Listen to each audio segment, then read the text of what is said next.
Président. Honourable Member for South Okanagan and West Kootenay.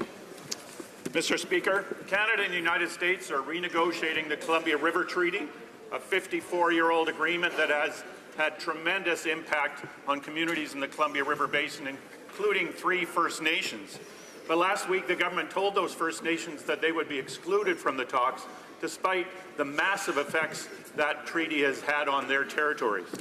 So why has this government excluded the First Nations from the talks, and what happened to the government's commitment to a new nation-to-nation relationship? Good question.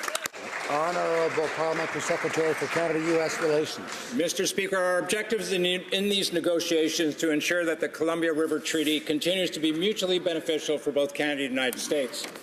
And we've been working very closely with the British Columbian authorities, the First Nations up and down its length, and the stakeholders to ensure that all interests are heard, represented, and addressed in these negotiations.